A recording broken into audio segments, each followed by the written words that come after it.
Hey everyone, welcome back to the channel. I was lying in bed last night, scrolling, and I caught myself doing it again. I saw the cars, the watches, the exotic locations, the expensive dinners. We see the freedom, the lifestyle, the apparent ease of it all. And it's so easy to look at those outcomes and think, that's what success looks like. That's what I need to chase. But then I stopped, and I realized something. Here's the uncomfortable truth that nobody really talks about. Those things you're seeing, those aren't the lessons. They're not the blueprint. They're not even the real story. They're simply the byproducts, the visible results of invisible work that happened long before anyone was watching. The real lessons?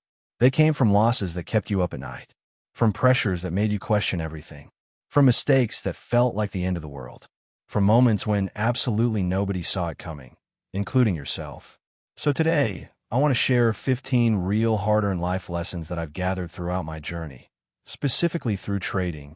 But honestly, these apply to any path you're walking. These are the things I wish someone had sat me down and explained to me when I was just starting out. Not in a polished boardroom, not in a theoretical lecture, but in a real, raw, unfiltered way. Come spend this evening with me.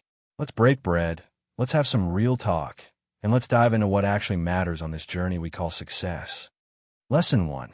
Money exposes who you already are. Let's start with something that might challenge what you've always believed. You've heard people say, money changes people. I used to believe that too. I thought that once I started making serious money, I would suddenly become a different person, more confident, more complete, somehow better. But here's what I discovered through years of trading and building wealth. Money doesn't change you at all. It magnifies you. It amplifies whatever is already there. Think about it this way. If you're a humble person, money will make you more humble. It will show you just how much you don't know and how much you still have to learn. If you're a generous person, money will give you more opportunities to give. But if you're prideful or arrogant deep down, money will feed that too. It will make you believe you're untouchable. If you're undisciplined, money will give you more ways to be undisciplined, more ways to distract yourself, more ways to avoid the hard work. I remember when I first started making significant money from trading. I genuinely believed that hitting certain financial milestones would magically solve all my problems. I thought that once I had enough in my account, all the stress would disappear, all the self-doubt would vanish, and life would suddenly feel perfect. But what actually happened? Money didn't remove my problems. It just amplified my habits, my discipline, and most importantly, my weaknesses. Here's the uncomfortable reality. If you're a messy person with $100, you'll be a messy person with $1 million. If you're disorganized and reactive with small stakes, you'll be disorganized and reactive with huge stakes. The numbers change, but the person behind the numbers often stays the same unless you consciously work on yourself. This lesson hit me hard because I realized that financial success without personal growth isn't really success at all. It's just having more money while still dealing with the same internal struggles. The goal shouldn't just be to make money. It should be to become the kind of person who can handle money wisely, who can steward it well, who doesn't let it destroy their character. So here's my question to you. Who are you when nobody's watching? Because that person is exactly who you'll become when money starts flowing in. Money doesn't create character. It reveals it. Lesson 2. Consistency beats intensity every single time. This next lesson is something I wish I had understood much earlier in my journey. When I was starting out in trading, I was obsessed with the big moves. I wanted the home runs, the massive flips, the trades that would triple my account overnight. I thought that's what success looked like. Those dramatic, explosive moments where everything changes in an instant. But here's what actually changed my life. The small, boring, repeated decisions made consistently over time. The trades that truly transformed my financial situation were never the crazy risk plays. They weren't the ones where I bet everything on a single outcome. They were the unglamorous ones, the ones where I followed my system, stuck to my rules, and showed up day after day, even when nothing exciting was happening. Let me paint you a picture of what consistency actually looks like in practice. It's waking up at the same time every day, going through your pre-market routine, analyzing the same data points, executing the same risk management principles, and closing out your trades according to the same criteria. It's not sexy. It doesn't make for good social media content, but it works. The most successful traders I know aren't the ones who made the most dramatic trades. They're the ones who showed up more often. They're the ones who understood that success in any field isn't about one spectacular performance. It's about stacking small wins over and over until they compound into something significant. Think about it this way. If you improve by just 1% every day, that compounds to nearly 38 times better over the course of a year. But those daily 1% improvements require consistency. They require showing up when you don't feel like it. They require doing the boring work when the exciting alternative is calling your name. Consistency is also what builds trust, both with yourself and with others. When you show up consistently, you prove to yourself that you can be relied upon. You prove that your word means something. You build a track record that nobody can argue with. And here's another angle. Consistency creates momentum. Once you get going, it becomes easier to keep going. The hardest part is always starting, always showing up that first time.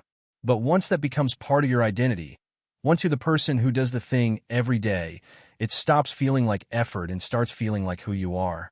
For me, the biggest turning point in my trading career wasn't when I made one massive winning trade. It was when I realized that showing up consistently was more important than any single outcome. Once I embraced that, everything else started falling into place. Lesson 3. Growth is lonely, and that's okay. Nobody talks about how lonely growth can be. And I mean truly lonely, not just I'm working by myself lonely, but the kind of lonely where your entire world starts shifting and you realize you're standing in a different place than the people you used to stand with. When you start making real progress, when money starts changing your circumstances, you'll notice something happening. Your friendships will change. Not because you've become a different person, but because your priorities and perspectives have naturally evolved. Suddenly, conversations that used to feel comfortable don't quite fit anymore. The things that used to excite you don't hold the same appeal. The problems you used to complain about seem trivial compared to the challenges you're now facing. And people start falling away. This can feel incredibly disorienting. You might question yourself. You might wonder if you're doing something wrong. You might even try to hold on to relationships that have naturally run their course, desperately trying to make things work even when the connection has faded. But here's what I learned through this process. Losing people on your journey doesn't mean you're doing life wrong. It means you're growing. It means you're evolving. And evolution, by its very nature, involves shedding things that no longer serve you. Your circles will change. The places you used to hang out will feel different. Your conversations will shift toward deeper topics, bigger goals, more complex challenges. And that's not just normal, it's necessary. Think about it this way. If you're trying to climb Mount Everest, you can't keep hanging out at sea level. The people who are content at sea level won't understand why you're putting yourself through the discomfort of altitude training. They might even think you're crazy. But that doesn't mean you should stay at sea level. It means you need to find people who are also preparing for the climb. The loneliness of growth is real, but it's also temporary. As you continue on your path, you'll attract new people who align with your new frequency. You'll find your tribe, the ones who understand your journey because they're on similar journeys themselves. So if you're feeling isolated right now, if you're watching friendships fade and wondering if something's wrong with you, take a breath. This is part of the process. It's not a sign that you're failing. It's a sign that you're leveling up. Lesson 4. Risk isn't your enemy. Ignorance is. This might sound counterintuitive, especially coming from someone in trading, but hear me out. For the longest time, I saw risk as something to avoid. Risk was dangerous. Risk was where losses came from. Risk was the thing that could destroy everything I'd built. But trading taught me a completely different perspective. That avoiding risk is actually avoiding opportunity. The real enemy isn't risk itself. It's ignorance about the risk you're taking. Let me explain what I mean. When you don't understand a risk, you can't manage it. You're essentially walking into the dark, hoping there's no cliff in front of you. That's gambling, not strategic risk-taking. But when you take the time to understand the risk, when you study it, quantify it, create systems to manage it, risk transforms from something terrifying into something manageable. This applies to every area of life, not just trading. Starting a business involves risk, but understanding market dynamics, customer needs, and financial management turns that risk into something you can navigate. Changing careers involves risk, but building skills, networking, and creating a transition plan makes that risk calculated rather than reckless. Even relationships involve risk, but understanding communication patterns and emotional intelligence helps you manage that risk productively. The shift I had to make was from saying, "I don't want to take risk," to asking, "How can I manage this risk effectively?" That simple reframe changed everything. Instead of being paralyzed by fear, I became curious. Instead of avoiding challenges, I started approaching them with a problem-solving mindset. In trading, this meant learning position sizing, stop losses, portfolio diversification, and emotional management. It meant understanding that even the best trades can go wrong, and that's okay as long as you've prepared for that possibility.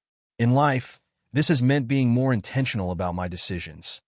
Not avoiding challenges, but approaching them with preparation, knowledge, and a clear understanding of what I'm actually risking.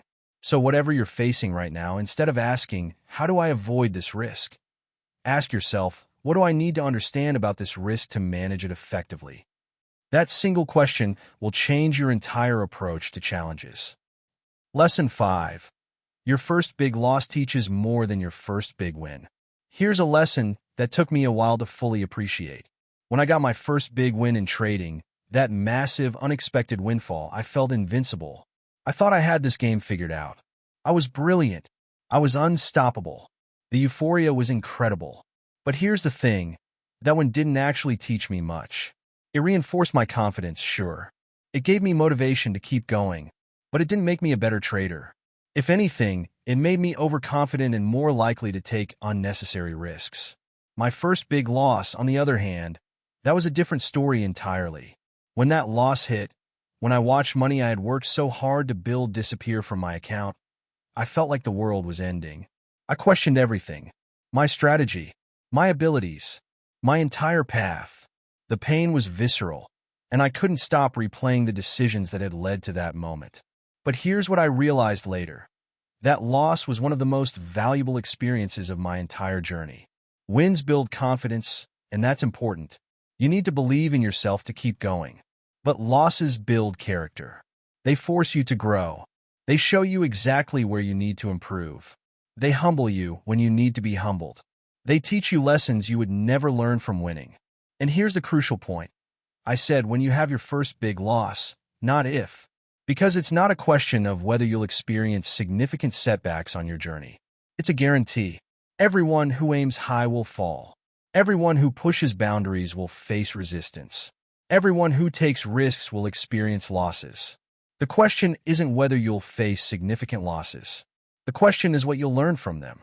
Will you let them break you, or will you let them build you? The traders I've seen succeed long-term aren't the ones who never lost. They're the ones who lost early, learned from it, and built stronger foundations because of it. They're the ones who used their losses as curriculum, not as condemnation. So if you're going through a setback right now, whether in trading, business, relationships, or any other area of life, try to see it as an opportunity to grow. Ask yourself, what is this loss trying to teach me? Where do I need to get better? What systems do I need to improve? The answers to those questions might be uncomfortable, but they'll make you stronger. Lesson 6. Lifestyle should be a reward, not your motivation. I want to say something that might challenge how you think about success. When I see people chasing wealth, I often notice that they're motivated by the lifestyle they imagine. The cars, the watches, the houses, the dinners at exclusive restaurants. And I get it. Those things are attractive. They're visible proof that you've made it. But here's the problem. When your motivation is purely lifestyle-driven, you'll make decisions based on wanting that lifestyle as quickly as possible. And that's exactly when you start rushing the process. I've seen it happen countless times. Someone wants the lifestyle so badly that they start taking shortcuts. They ignore risk management because they're in a hurry. They make emotional decisions because they're impatient. They chase quick wins instead of building sustainable systems. And ultimately, they end up losing everything because they prioritize the appearance of success over the substance of it. Here's a healthier perspective. Let your lifestyle be a reward for the work you've done, not your motivation for doing it. Find deeper reasons to pursue your goals. Find meaning in the process itself. Find satisfaction in the daily habits and the incremental progress. When you're motivated by something deeper than just lifestyle, you're more likely to stay the course when things get difficult. You're not going to quit at the first major setback because you're not just chasing a prize, you're building a foundation. You're not going to take stupid risks because you're not desperate for quick results. You're playing the long game. In my own journey, I had to examine my why. Why was I trading? What was I really chasing? When I honestly reflected, I realized that part of me was chasing validation, wanting to prove something to myself and to others. And that motivation led me to make some questionable decisions. When I shifted my focus to building genuine mastery, to understanding the markets deeply, to becoming the best trader I could be, that's when things started changing. The lifestyle followed, but it followed as a natural result of doing the work properly, not as a frantic chase. So ask yourself honestly, what's really driving you? If it's just the cars and the status, you might want to dig deeper. Find something that will sustain you through the hard times. Find something that makes the process itself meaningful. Lesson 7. Patience is the most expensive skill you'll ever learn. You hear people talk about patience all the time, but I don't think we fully appreciate just how expensive it is to lack this skill.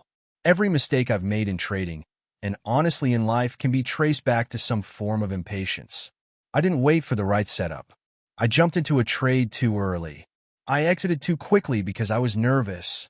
I made decisions because I wanted results now, not because the market was giving me signals that it was the right time. In trading, patience means waiting for your setup to come to you. It means not forcing trades when the market conditions aren't right. It means letting your winners run and cutting your losers quickly, both of which require patience in different ways. In business, patience means building your foundation before you try to scale. It means investing in relationships without expecting immediate returns. It means creating value over time rather than trying to extract value immediately. In personal growth, patience means accepting that transformation takes time. You don't become a different person overnight. You become a different person through thousands of small choices made consistently over months and years. I used to think patience was passive, just waiting around for things to happen. But I've come to understand that true patience is active. It's maintaining your discipline when nothing exciting is happening. It's continuing to do the work even when you don't see immediate results. It's trusting that your consistency will eventually pay off, even when you can't see the progress day to day. The most expensive mistake you can make is rushing something that needs time to develop. I've made that mistake more times than I care to admit. And every time it cost me money, time, relationships, peace of mind. So here's a question to sit with. Where are you being impatient right now? Where are you trying to force something that needs time to develop? What would change if you allowed yourself to be patient and trust the process? Lesson 8. Your environment quietly shapes who you become. This is one of the most underrated factors in success. We tend to think that we're completely independent, that we make our own decisions, choose our own paths, and create our own outcomes. And to some extent, that's true. But we're also heavily influenced by our environment in ways we don't always notice. The people you surround yourself with, the places you spend time in, the content you consume, the standards you're exposed to. All of these things quietly shape your thinking, your expectations, and your behavior. I remember when I was starting out, the people around me had a certain mindset. A $2,000 dinner would have seemed like an outrageous waste of money. And honestly, at that stage, that perspective wasn't wrong. It was appropriate for where I was. But as I grew and my circumstances changed, I needed to be around people who had expanded their thinking. People who understood that spending on quality experiences, on good food, on creating memorable moments with people you care about can be valuable in its own right. Not because it's showing off, but because it's part of living a full life. The people you surround yourself with set your baseline for what's possible. If you're around people who are content with mediocrity, you'll start to believe that mediocrity is acceptable. If you're around people who are constantly pushing boundaries, you'll start to push your own boundaries. This doesn't mean you need to abandon everyone from your past, but it does mean being intentional about who you spend most of your time with. It means seeking out people who challenge you, inspire you, and represent where you want to go. I've also learned that your environment isn't just about people. It's about the physical spaces, the habits, the routines, and the systems you create. If your environment is chaotic, your mind will be chaotic. If your environment is organized and conducive to focus, you'll find it easier to focus. So take a look at your environment. Who are you spending most of your time with? What kind of energy are you surrounded by? What standards are being set by your environment? And if those standards aren't moving you toward where you want to go, what can you change? Lesson 9. Attention is temporary. Habits are forever. Here's something that took me a while to fully appreciate. When you start achieving success, you'll attract a lot of attention. People will notice you. They'll want to know you. They'll be interested in what you're doing. The attention can be intoxicating, but attention is temporary. Today's fascination is tomorrow's old news. The spotlight moves on. What lasts, what actually determines whether you maintain your success or lose it, is your habits. I've watched people achieve significant success only to lose it because they got caught up in the attention. They started believing their own hype. They stopped doing the things that got them there in the first place. They became more focused on maintaining the image of success than on doing the work that success requires. The real key to sustaining success is simply maintaining good habits. The habits that got you to where you are the same habits that will keep you there. You don't get to stop doing the work just because you've achieved something. In trading, this means continuing to follow your system even after you've had big wins. It means sticking to your risk management even when you feel invincible. It means doing your analysis even when you're tired or distracted. In any endeavor, it means staying disciplined even when you don't have to prove anything to anyone anymore. It means continuing to show up and do the work even when nobody's watching. Good habits are also what allow you to scale. You can't grow if your foundation is shaky. You can't build on top of inconsistency. If you want to go higher, you need habits that support that growth. So while attention can be nice, don't let it distract you from what actually matters. The habits you maintain today will determine your success tomorrow. Lesson 10. Peace of mind is the ultimate currency. Here's something I've learned that might surprise you. After all the trading, all the wins, all the losses, all the building and growing, the thing I value most is peace of mind. It's not the money in the bank. It's not the profit screenshots. It's not the status or the recognition. It's being able to sleep well at night. It's being able to enjoy moments without anxiety. It's having the freedom to be present with people I care about. When I was starting out, I thought money would bring peace of mind. I thought once I had enough financial security, all my worries would disappear. But I discovered that peace of mind doesn't come from money. It comes from knowing that you've done your best, that you've handled your responsibilities, and that you have systems in place to handle whatever comes. Peace of mind comes from having integrity, from knowing that who you are matches who you present yourself to be. It comes from living in alignment with your values. It comes from not cutting corners or compromising your principles for short-term gain. In trading, peace of mind means not being emotionally attached to any single trade. It means knowing that you've done your analysis properly and that you've managed your risk appropriately. Whatever happens with that trade, you can handle it because you were disciplined in your approach. In life, peace of mind means creating a life that doesn't require constant drama or external validation. It means building relationships that are authentic. It means having enough, not necessarily everything. I've been able to enjoy experiences like playing tennis at night, having quality dinners with friends, or just being still.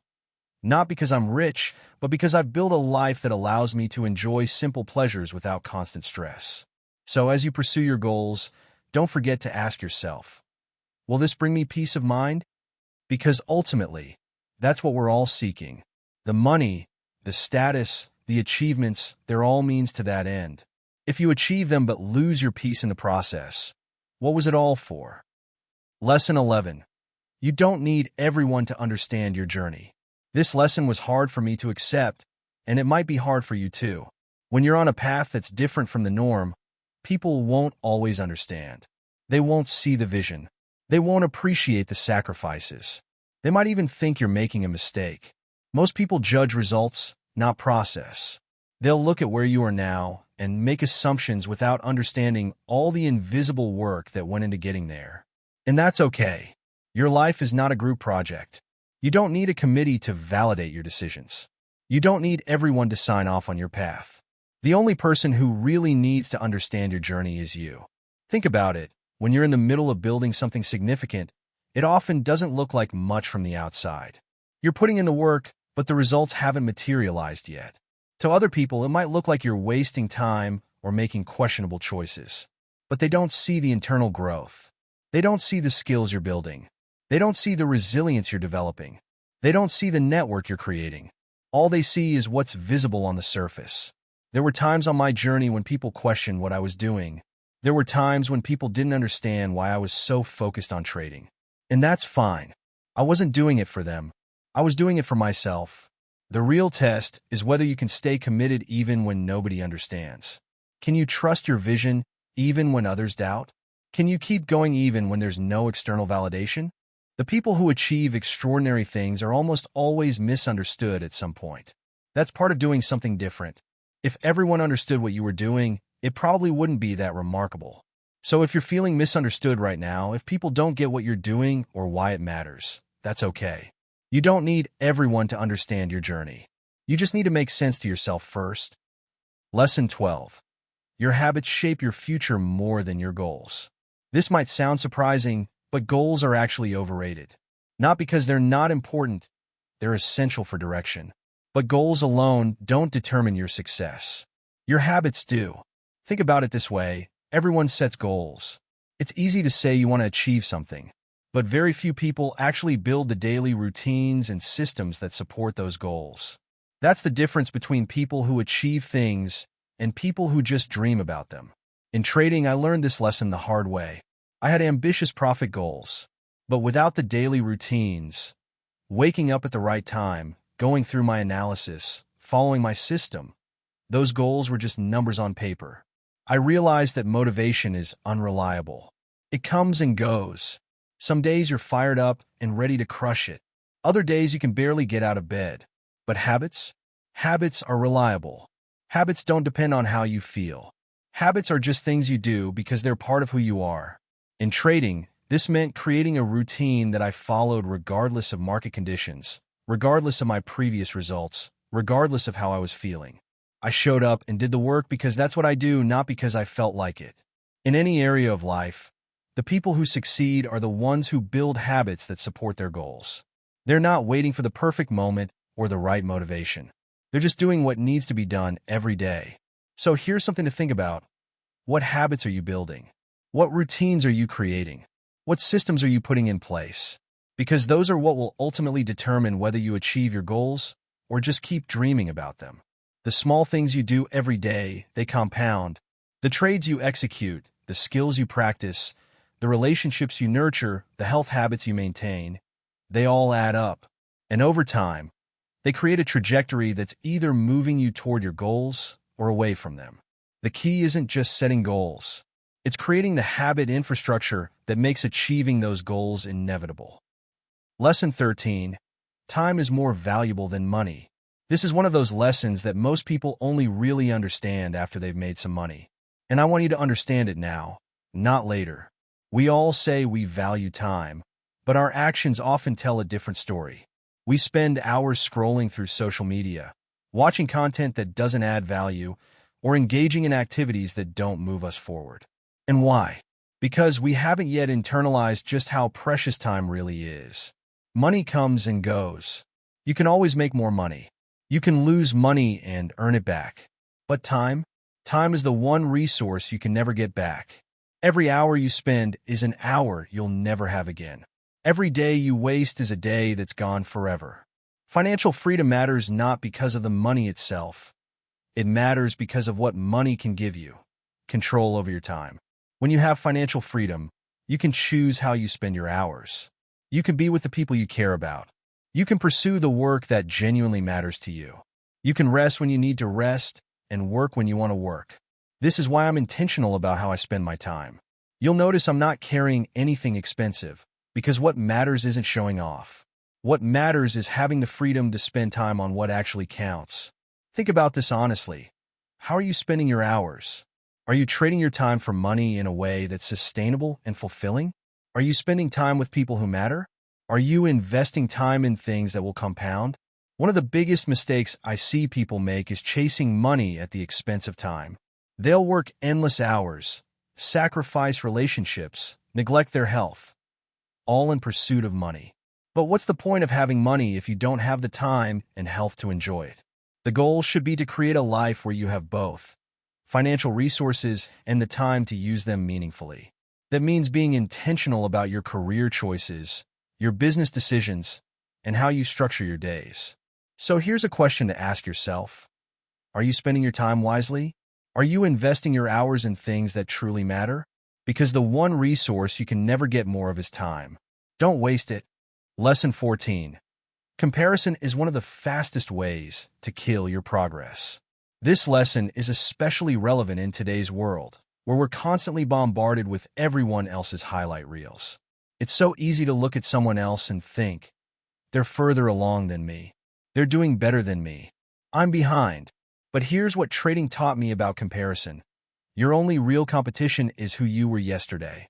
There will always be someone richer than you. There will always be someone who achieved success faster than you.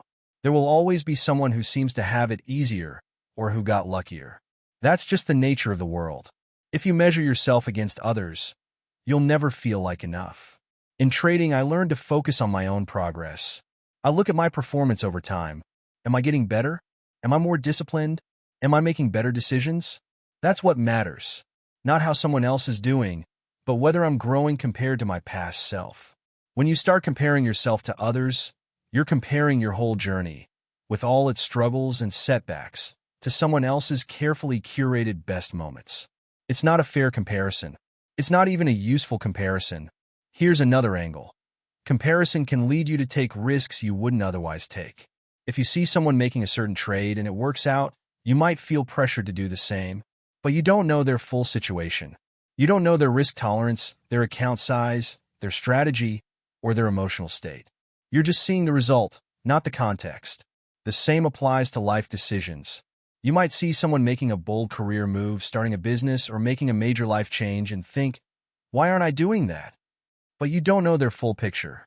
You don't know what they've prepared for, what support they have, or what sacrifices they've made. Your journey is yours alone. It's not meant to look like anyone else's. What works for someone else might not work for you. What's right for someone else might be wrong for you. The only valid comparison is between who you are now and who you were before. So if you're feeling behind because of what you see around you, take a step back. Focus on your own growth. Focus on being better than you were yesterday. That's the only comparison that actually matters. Lesson 15. Chase discipline, not motivation. This is the lesson that ties everything together. If there's one thing I want you to take away from this entire conversation, it's this. Every major milestone in my life came from systems, not from luck, not from talent, and definitely not from motivation. It came from discipline repeated long enough. Motivation is fleeting. It's a feeling, and feelings change. You might wake up feeling motivated on Monday, but by Wednesday, you're not feeling it. If your progress depends on motivation, you'll never achieve anything significant. Discipline, on the other hand, is reliable. Discipline is doing what needs to be done regardless of how you feel. It's following your system even when you don't want to. It's showing up even when nobody's watching. It's making the right choice even when the wrong choice is more attractive. Think about it this way. Motivation is like a fire that needs constant fuel. Discipline is like a furnace that keeps burning regardless of the weather outside. One is exciting but inconsistent. The other is boring but dependable. In trading, discipline means following your risk management rules even after a string of wins. It means sticking to your system even when it's not performing perfectly. It means not deviating from your plan just because you think this time is different. In life, discipline means making the choices that align with your long-term goals, even when short-term comfort is calling your name. It means going to the gym when you'd rather sleep. It means working on your business when you'd rather watch TV. It means having difficult conversations when it would be easier to avoid them. The people who achieve extraordinary things are not necessarily more talented or more gifted than others. They're often just more disciplined. They've built systems and routines that make success inevitable, regardless of how they feel on any given day. This is what I mean when I say chase discipline, not motivation. Stop waiting for the perfect mood or the right inspiration. Start building the habits that make progress automatic. And here's the beautiful thing about discipline. It creates its own rewards. When you consistently do what you should do, you build self-respect. You build confidence. You build a track record of success that reinforces your ability to achieve. Discipline leads to results, which leads to motivation. It works in the opposite direction of what most people think. The version of you that's disciplined enough to show up every day, even when it's hard, that version of you will achieve things you can't even imagine right now. Closing bonus: the real value of experience. Now I want to offer you a closing thought that I hope will reframe how you see your journey. If someone had sat me down years ago and told me all these lessons, would I have avoided certain mistakes? Probably. I might have saved myself some pain and some losses. I might have progressed faster in some areas. But you know what? I'm not sure I would have actually understood these lessons if I hadn't experienced them myself. There's a difference between knowing something intellectually and truly understanding it at a deep, experiential level. The losses I experienced taught me things that no lecture could ever teach. The pressures I faced shaped me in ways that no advice could replicate. The mistakes I made gave me scars that remind me of what matters. So while I'm sharing these lessons with you in hopes that they'll accelerate your journey, I also want you to know that your experiences, even the painful ones, are valuable. They're part of your education. They're part of your growth. They're not things to avoid at all costs. They're things to learn from and move through. Trading gave me financial rewards, and I'm grateful for that. But honestly, the person I've become through this journey, the discipline I've developed, the patience I've cultivated, the understanding I've gained, that transformation is worth more than any profit chart could ever show. If you're chasing success right now, remember this: the lifestyle you see is just the visible part. The discipline, the patience, the daily habits, the sacrifices, the moments of doubt, the decisions nobody sees. That's the real story. That's what success actually looks like from the inside. And if you're still on your journey, if you're in the middle of the hard work, if you're dealing with setbacks and uncertainty, keep going. The version of you waiting on the other side of this process is worth every struggle you're going through. Thank you for being on this journey. I'll see you at the top. Take care of yourself. Keep pushing. Stay disciplined. Bye for now.